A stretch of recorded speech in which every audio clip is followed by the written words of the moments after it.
Hey there, guys. Welcome to another episode of Scaling with SaaS. I'm your host, CEO and founder of Invincible Media, Johnny Shipman. And this week we have Edward Upton, founder and CEO of Littledata. Welcome, Edward. How are you doing, man? I'm doing well, thank you. Yes. Good stuff, man. Good stuff. Cool. Well, look, really hot topic this. Looking forward to interviewing you and finding out a little bit more about yourself and Littledata. The super current, very competitive market space. But look, before we go deep into Littledata and what it does, let's start with yourself, Edward. Could you tell us a little bit more about yourself, your background, and what you do, my man? Yeah, so I run this business. So I started it at 9 years ago. It's actually my second SaaS company. So first company I started in my 20s in sort of educational technology space called Teachable.net. And we raised a bit of money. So we scaled that to, we got lots of users. We really struggled with kind of monetizing that in the education space. It's quite a complex one to kind of find a business model. Yeah. And so when I got sort of deeper into, through my business, deeper into data analytics and understanding website conversion, I started to advise some clients in London on how to optimize a website. I got more specialist in kind of e-commerce and tracking for e-commerce brands, working with brands like made.com and figleaves.com. And then we found, in 2018, we could take all of this knowledge we built up as consultants and productize it. And so what we launched was basically the first server-side tracking for Shopify brands. So being able to automatically pick up all of the different conversion steps on their online stores, because obviously stores on Shopify have a very standard, kind of process. The design is different, but the steps you're going through similar. And so by productizing that and having a completely self-serve app, we could make it a much lower price point for lots of brands to use. And we've really, just taken it from there, starting with Google Analytics was our first sort of integration. And now we support Google Ads, Meta Ads, TikTok, Pinterest, Klaviyo, Attentive, and we've got Microsoft Ads launching this quarter. So it's really all of the sort of marketing channels you'd need for your online store, using them with accurate conversion data and touch points so that you can both understand how your marketing's working, get better analysis of it, but also to actually power the algorithm so the ads can be better targeted at the users. Cool. I mean, you wouldn't think that that's an issue. You just think, within Shopify, you've got your reporting. Maybe you're plumbed into Stripe. I mean, from a layman's perspective, you've got all this established SaaS already, and all these integrations and these apps and stuff. And you think, well, they should all be talking to each other. I should be getting accurate data. Yeah. I'm just picking up on this. I mean, the pain point is that this is not accurate then, and only with the likes of Littledata do you get accurate revenue reporting then. Is that right? Yeah, that's right. So look, it's an interesting question. Why do we exist at all? Why isn't this just solved by Shopify?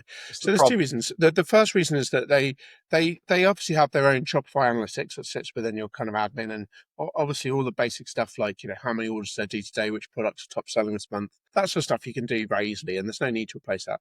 The thing is, when it comes to actually understanding the whole customer journey, like all the marketing touch points they made before they purchased, Shopify Analytics doesn't nearly cut it. It's nowhere close to being a sophisticated tool. So then people need to step out into a more specialist marketing analytics tool or marketing reporting tool like Google Analytics. But then you see Shopify doesn't really have any interest in supporting that. They're not against people using it.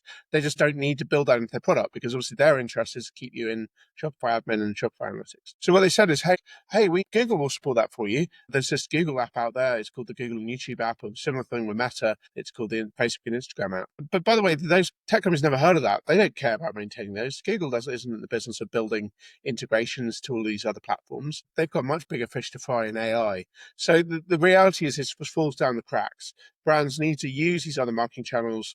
Shopify doesn't really have an interest or a priority in integrating with them themselves. And so they absolutely want to leave it to partners like Littledata to provide that accurate gap. So that's kind of why we exist. Yeah, cool. I mean, where was the, obviously you've discussed your consultancy experience with consulting with D2C e-commerce brands, but then you quickly touched upon that you've seen the problem, then productized this. But talk the light bulb moment, Edward. At what point did you think, I can just productize this, I can make this into an app, into a business, into a SaaS tool, boom, go? What were the early days like in checking that product? Yeah, so I kind of knew from the beginning of, doing the consulting work that I wanted to start another SaaS business. So we were kind of doing on the side, using some of that revenue. That was before I had kids. So it's like my money Yeah. was all going in back in the business, right? And so we're experimenting products. And actually the first ideas were very much around AI insights and like, can you sort of automatically detect when things are happening on the site that the website owner or e-commerce manager should know about. Yeah. I think we just found we also had a benchmarking product, and we just found that the retention people were excited about initially, but it's not the kind of tool that people want to come back in month to month for subscribe. And obviously, one of the key things of building successful SaaS companies, you've got to have a sticky product. It's got to be the kind of thing that people just can't do without. Otherwise, you churn in a few months. There's no lifetime value. So what we sort of discovered is that we were kind of going down the wrong path. We were trying to charge consulting money for doing the actual data setup and all of the plumbing, let's call it, and then charging the insights. But actually, it's the other way around. It's the plumbing, the data plumbing that people actually need to pay for. That's the stuff that's complex and tedious, and everything else is broken if it doesn't work. And actually, there are lots of tools now from Google and others that provide the insights for free. So I guess we just, we flipped that around. That was the light bulb moment. We realized that, look, what we should be doing is making a SaaS business around the actual data setup, data tracking, data accuracy, and then just enabling people to use a free stack of tools on top of that could do the insights. Stuff. Cool. So I was going to say, talk to me about some key features then. I mean, for the layman that's watching this, for maybe the average store owner, I don't know, D2C brand who's intrigued already, is like, okay, Yeah. that's cool. That is a bit of a headache managing all these platforms and finding out, who's buying, when are they coming back, what are they spending? Is this the second, is the third time purchasing? Just talk to me about some key features. What can it do? So at a high level, what most brands will be familiar with is if they go into their Shopify admin, they'll see maybe they did £1,000 yesterday of trading, right? But if they go into, let's say, Meta Ads or Google Analytics, they'll go and see £700-800. Suddenly there's a gap, right? So why is there a gap? That's because basically traditionally that tracking is relying on a ping from a thank you page. The user kind of has to get to the thank you page, and then there's a little thing saying this user bought, £50 of stuff, right? But that doesn't work very well in the modern. Over the years, that's become less and less reliable. Browsers block cookies, people use ad blockers, people don't wait for the thank you page to load, people are buying on mobile, and there's basically just no time for the page to load. All of these things add up to mean that year on year, the number of people who are tracked using what's called client-side tracking is dropping.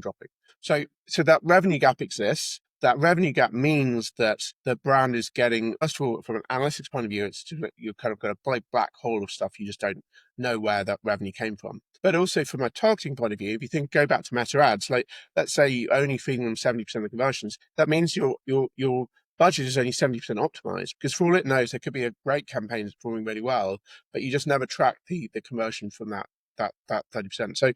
So yeah, by fixing that revenue gap, by tracking the accurate conversions in, by being able to send all of the first party customer data along with the conversions, we can make sure that those marketing platforms can do their job. So, we're not trying to be a marketing platform, that's a whole nother game. But where we see this moving to is that the likes of Google Ads, Meta Ads, even marketing platforms like Klaviyo, they're becoming more and more kind of autopilot. You, as a brand, you just set your high-level objectives, and the platform, the algorithm will figure out who to serve the ad to, when, what format, what creative, right? But it can only figure that out if you're feeding it all of the right conversions to actually sort of know what's working. Cool. Okay, so how did you identify and validate the ICP? So I think, like a lot of apps on Shopify, we started with a sort of, what seemed like obviously what I would call a mass market model. You charge that there are, Shopify says they have 5 million active stores. In reality, that's not 5 million brands, because a lot of those are test stores or country stores, but there's still probably close to 1 million brands trading globally on Shopify. So it's a massive market there. And yeah, the mass market approach is, you charge a cheap price. I think our original app was $20 a month, $19 a month, and you kind of get as many of those as possible. But actually, over time, that's actually a terrible strategy for three reasons. The first thing is that actually, the majority of those brands have even $20 a month is too expensive for them.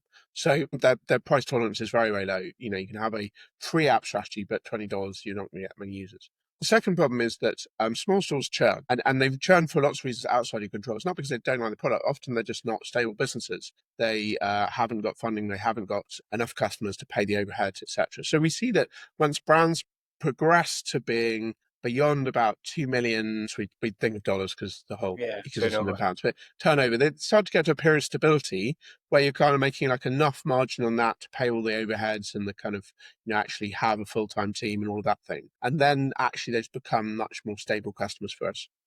But the third thing is that, as brands scale, they spend more money on ads, they spend more money on acquiring customers. So these problems just become greater.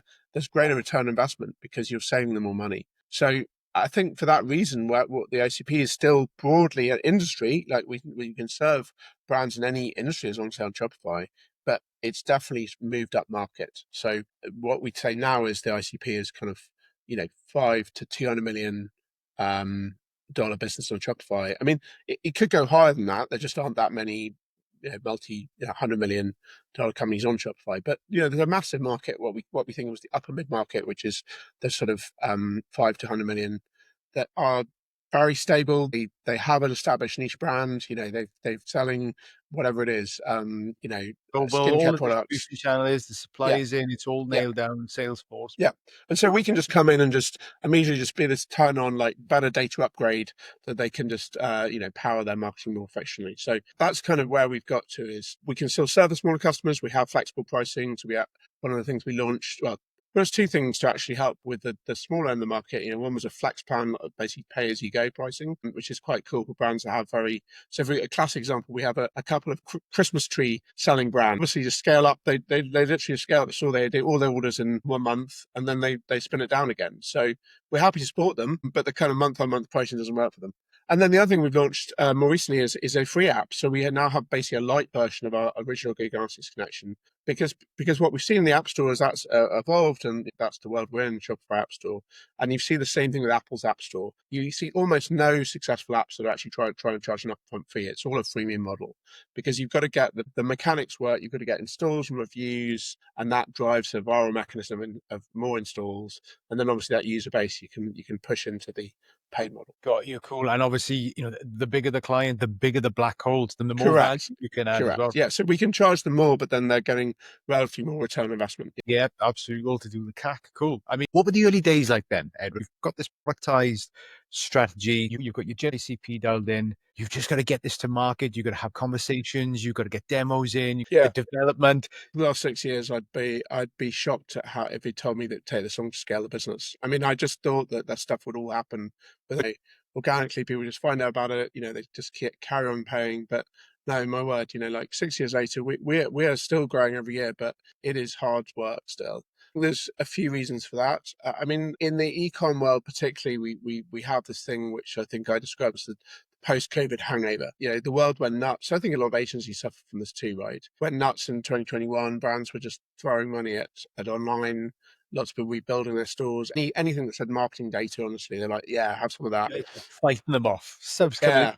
dropping in Yeah. everywhere. Yeah. I mean, how all these amazing big brands, and I think it was a lot, honestly, it was a lot of self-congratulatory stuff going on the business going, hey, we're nailing this. I remember my product manager at the time saying, he was talking to his mentor, it's like the kind of, market adoption habit is crazy. Like, you're obviously doing everything right. And it actually just turned out to be timing the market right. So then obviously 2022, 2023, a lot of brands are like, oh shit, we've got all this cost base of all these SaaS products that we don't use or need, and let's take a red line through lots of them. So that's been painful, but I think our growth story has not been one of venture funding. We've gone the sort of bootstrap route. So we did raise a bit of angel investment back into 2018, 2019 to be able to that was the seed money that enabled us to switch from the sort of services to SaaS business, because obviously you've got a painful transition there. You've got to weed yourself off the services business model onto pure SaaS. But I think since then we've just tried to reinvest the money from new customers back into growth. And as I said, it's been consistent, but it's not been exponential. Well, look, I mean, bootstrapping is always the way. And look, I was going to ask you about some key milestones and big wins, and maybe you could talk about the funding in a bit more detail. It's always a hot topic. Some founders love going through the pitch decks and the rigmarole. Some people are like, oh, John, I dread this. But yeah, I mean, look, when it draws down, it's always a wonderful thing, But look, key milestones, big wins. It could be about funding. It could just be about hitting a certain number of users. It could be winning a big scalp in the marketplace. What do you think?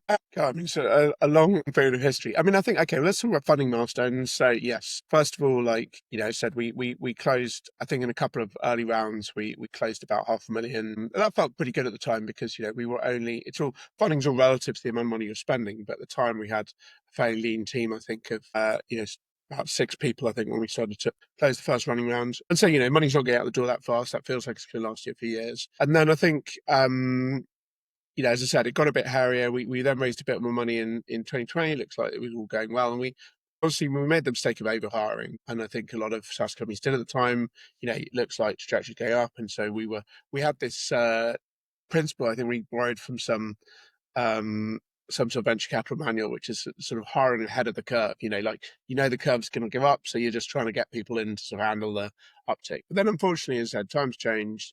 The growth curve didn't come through, churn went up, and we had to go through a bit of restructuring, because I think at that point the problem with funding is you should always raise money when you don't need it, because at the time when you actually do need it, it's almost inevitably the time when no one wants to give it to you. So we went out to Good market. advice just to drop that in real quick, Edward. Yeah, That's the yeah. killer line. Brilliant. You got to raise money. At the peak of sort of euphoria and expectation. Don't wait for the actual reality of business growth to hit in, because that's when investors will punish you. So anyway, we weren't able to close money in 23. We took the other route, which is to get back to the sort of bootstrapping and profitable growth. And after a year of adjustment, I'm pleased to say we got there at the end of last year. And so now feels good that we've got, that's, I guess, actually the great milestone that I think every business needs to hit, which is profitability. And I know that I often say that, I guess when you talk to anyone like yourself who's not in SaaS, like, I mean, of course I need to be profitable. Honestly, SaaS companies typically take years to get to profitability. And so it is, and some of them never do. So there's really a sort of, it's not obvious to say that profitable growth is the way ahead, but I'm a strong believer for us at this stage in the company's growth, that is where we need to be. Good stuff, Mike. We've already touched upon this, but what about the biggest lessons learned so far? I mean, I think it's trying to I'll pick on two. I think the first one is keeping agile. So again, I think it's very easy to get into this mentality that we're kind of past the startup phase. We need to operationalize stuff. The stage of growth calls for more sort of managerial structure and so on and so on. But I think again, the problem we've faced is that actually the market's changing fast. Not only the partners we work with, but the other competitors we have. And I think we have to sort of to carry on succeeding as a niche player, we have to sort of compete with the big boys by being faster moving. That's, I think, you've got to leverage. There are lots of disadvantages to having a small company, but you've got to leverage the advantage, which is moving fast. And so I think that's something we try to build back into the culture. We never lost it entirely, but I think we maybe swung a bit too far. As I was saying, like this idea that we're hiring ahead of the curve and kind of staffing up in some way. I think that can be very dangerous, because it actually leads to a culture where people feel like you've made it and we don't need to sort of be making quick decisions anymore. Yeah, it's a little false, isn't it? So we've touched upon competition there, right? How are you guys standing out in the marketplace? Yeah, so I think we lead on product quality. We want to be the highest quality product for doing this. There are other people who've copied the idea of server-side tracking and doing this for Shopify, but we want to be high quality, and that means primarily in terms of the actual accuracy of the data and the richness of the data schema, but it also means in terms of the ease of use of the product, being very easy to install, great customer support. So I think those are the three main things: deep product quality and technical excellence, ease of use, and great support. I was going to say, is it the sort of without getting a demo, is it the sort of platform where I don't know, a first time ecom founder, or maybe someone that's pushed through that revenue band, that has historically done it all themselves, or they've hired out developers and now they want to bring it more in house? Is it the sort of thing that can just be set up, activated quickly and quite easily on your own? You don't need any tech expertise, or you don't need a developer. Correct. Yeah. I mean, you don't need a developer is the key thing. So it's a no code solution, exactly because most of the people we work with are in that stage. They've chosen Shopify because they don't want to have a tech team and all the overhead of that. So it needs to be plug and play. But I think obviously you need to have a certain level of knowledge about kind of how the marketing channels work, which events you're sending where. But the idea is, yes, you can just install the app, click, add permissions, and then just add permissions to go and connect the marketing channel. So it does take about 10 minutes to set up. It's not It's not a workflow tool. We're not trying to get people back every day to use Littledata, which has its challenges when it comes to retention. It is really a sort of configuration tool. You're going in there to set up the connections and then you're done. And the day-to-day experience is you in those marketing tools you're using, making use of the data. So it's the challenge of that is that people can forget about us. We call it a set and forget problem. Like they set it all up, it all works. But then maybe as staff change the company and so on, people forget that what it was that's making it work.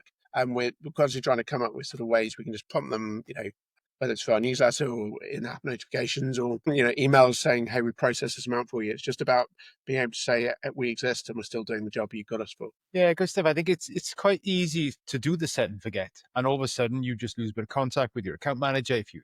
And yeah, and it's great when it just works, and you don't need that sort of hand holding. I suppose to prevent that churn, we've talked about churn. It is nice to have those touch points, just to make sure they're using all of the platform, because we do speak to lots of founders and lots of different verticals, and all these features, stacks, and all these sub menus, unless people are using all of it, it can be like a bit of a waste of time. And they want to use 20 to 30% of the platform. Of course, trying not to overbuild and trying to get them to use as much of the platform as they possibly can to get the value would improve the retention. It's also about word of mouth referral as well. Obviously, if they're kind of top of mind and it's a tool they sort of think about daily, they're much more likely to spontaneously refer you. And actually, a lot of our new businesses referral. So it is important that they're kind of ongoing aware of what we're doing. Well, I was going to ask you, that leads me quite nicely onto your own growth and acquisition. Obviously, on Scaling with SaaS, we are of a growth mindset. We like to find out about what is working for you guys, how are you scaling, how are you adding more notes to the balance sheet? What is working for you guys right now? You mentioned referrals, but as we know, can be unpredictable and certainly not scalable. But what else are you guys doing to sort of to grow the balance sheet and the user base? So I guess there's three sort of main channels that work for us historically. The first is basically content led. So people searching web for stuff around, like I've got this problem. As I said, it typically is around the sort of Google Analytics data is not right, Shopify to Google Analytics, these sort of keywords. And obviously there's lots of, over the years, created lots of sort of content, both on our blog and Help Center about how to solve that problem and more recently on LinkedIn. So that creates a sort of what we think of inbound online. Sometimes hard to attribute, but definitely there. We obviously always ask customers when they install how they find out about us, and Google is the most common question, common answer. Second thing is agency partners. So we partner with a lot of agencies, both design and build agencies that are actually setting up the brand sites and kind of get asked like, okay, but I need to do these marketing and data integrations. How am I going to do that? And again, the answer, if they're an unscrupulous agency, is, oh, that'll be another 10,000 on the build costs that for you, and we'll set up some complex Google Tag Manager thing. The answer should be, if they know us, is, oh, this is a great app for that, and you can just install that, and it's just another couple of hundred a month. So that's one thing, but also with the marketing agencies, people who are actually managing the paid ads, particularly, but also the email marketing, they are basically improving their own services by adding our app. They're able to produce a better return on investment for the customer, and everyone's happy. So both those two have been good referral channels, but obviously they don't just come for free. You do need to spend time activating and educating. Got you. What you mentioned there was three. What was the third one there, Edward? Was that the referral setup then, or was? No, I think the third one is actually other tech partners. So there's basically a whole load of other apps in the Shopify ecosystem that we integrate with or are compatible with. Some of those have been extremely good at sort of doing co-marketing with us, basically spreading the word. They're basically all fishing the same pool. They all have very exactly the ICP what we're looking for. So, well, I say they all have. The art of tech partnerships is figuring out which are the ones that have the very strong ICP overlap. But once you figure that out, then doing co-marketing with them, webinars with them, etc., can be a very good way of bringing in new customers. Yep, certainly can. Yeah, so leveraging strategic partners, referrals, as well as creating your own content. And I've taken a quick look on your LinkedIn. You've got some great stuff on there. And anybody that's watching this, I would urge you to go and check out Edward's profile, 100%. So look, what are the goals for 2025, Edward? Even though at the time of recording this, we're kind of like, coming up to the end of April. Yeah. What's the benchmark? Where do you guys need to be? Yeah, so I think we need to continue to keep the growth up, and that means we've got to bring in a chunk of new business every month. I think talking about LinkedIn, we have doubled down on that as a channel, and I think and more generally pivoted the marketing budgets as fairly modest, but we've pivoted from paid ads was the majority of it 18 months ago, and we've pivoted that entirely into kind of brand marketing and content, particularly video content on LinkedIn. And also pivoted towards my personal brand. Yeah, I think again that's something as a fairly sort of I didn't start a SaaS business to be famous, but I do see that that's the way the modern world is going. Is that people want to believe in people, right? They want to, when we try and do LinkedIn marketing by our company account, no one follows a company on LinkedIn. It's not interesting, is it? Not at all. I totally agree with that. And hopefully this is, hopefully this podcast will give you a pedestal as well, Edward, because it sounds like a fantastic platform. It really does. I mean, look, I love this question, right? It is a bit of a thought provoker, but look, just for today, you've got a magic wand. So if you could wave it against anything in the business to get yourself to the goal, to X in the revenue, what would you wave it against to get yourself there quicker? Yeah, I'm going to go for retention. I know that's kind of annoying as a growth agency, but I think that the reason that is because honestly, like if we look back at the last few years, like the new businesses, it's coming on, but if you actually were to bring retention, let's say half churn, that just gives you a base. You're just not having to replace that money every month. I think that's what I've learned about running a SaaS company is that you've got to have a certain level of net revenue retention to have a viable business, because you just simply cannot invest in the new customer acquisition unless you've got that base. And I think, as I said, that dropped, for us, retention dropped, into this, I think in the 70% range, a couple of years ago, and that's not possible. It's not possible to run a business when you've got sort of 30-40% of it going out the door every year. So, yeah, that's now back up to the high 90s, and that's where you need to be in a B2B SaaS company. And so I think it's got better, but if I had a magic wand, I would make it better still, because I think we have a great product. I think the marketing challenges are there, but it is all about investment at the end of the day. It's how much people and time can you put into getting the word out there. Yeah, absolutely. I was going to ask you what you were doing to fix that particular issue. Obviously, you said it was down to lower 70s, back up to sort of upper 90s. Now, for anybody that's watching this that could be going through the same issue, do you mind explaining or touching upon what you did? Yeah. I mean, it's not one thing. It's that there is no magic bullet. I think some of it is about just basic product quality. Like, does this feel like the best app you could have? And that's true both for data quality and the user experience. I think we touched on it before about the kind of continuing to prove your value, needing to actually be able to communicate with those customers. We don't have because we don't have an expensive product, we can't afford to do account management with every client far from it, only the biggest ones. But we definitely need to do a lot of marketing automation, journey outreach to our current customers to keep them informed of what's going on and motivate them to, as you say, add the next feature. And then I think great support is part of that, being able to sort of empathize with the customers, understand what they're going. And finally, just being really, I think we've changed our whole kind of product culture back to probably where we were in the very early days, but being much more customer centric around what do people really care about here? Let's actually do a lot more research with what customers are struggling with in the wider sense and make sure our product's really attuned to their needs. So yeah, it's all of those things. It's all of those things. Good stuff. Sometimes going back to basics and just keeping in touch with your customers, finding out their pain points and making sure the platform can deliver. Yeah, and making sure they're aware that it's delivering on their pain points. Those are the things. And I think we've definitely been guilty in the past of building great software, but not, as you say, getting people to activate enough of it or be feeling like they're getting enough out of it. Totally agree, 100%. So look, let's take a quick tilt to the future, right?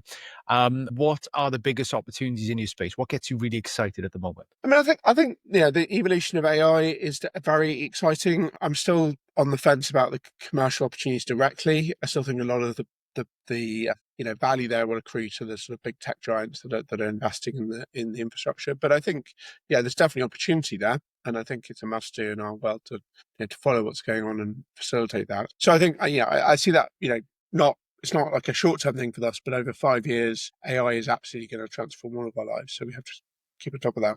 And I think the other opportunity is I just see a kind of changing market where a lot of those VC-backed competitors that raised a ton of money in 2021 are falling away. They've run out of cash. They can't raise again.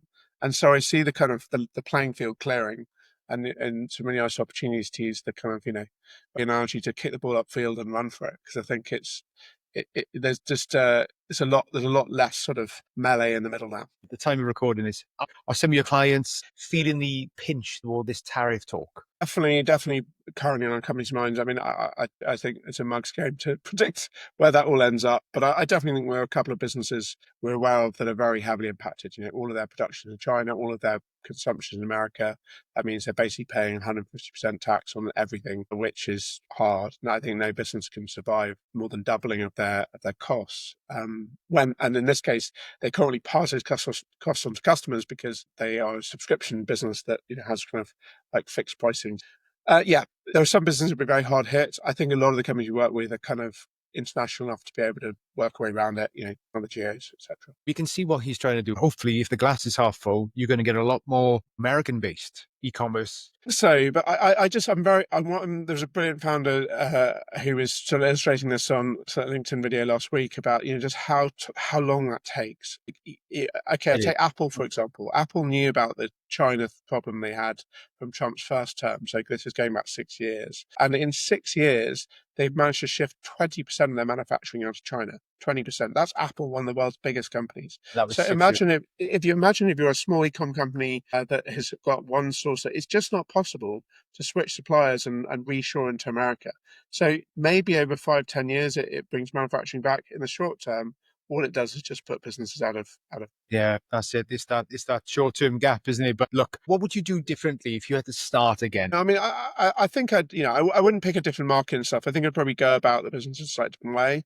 Probably go, honestly, I would be less distracted by funding and just focus on, product development and growth to market. I just think that, we live, one of the great advantages about the world we live in is you can build a great SaaS company without investment, as long as you're willing to take compromises on things like, getting your sleeves rolled up with the marketing, using channels like LinkedIn, which provide effectively a free route to market in some ways. And I think I've seen people do that and be very successful with it. Obviously, there's a huge amount of energy you have to inject into it. But I would say to any SaaS founder out there that funding doesn't necessarily solve your problems.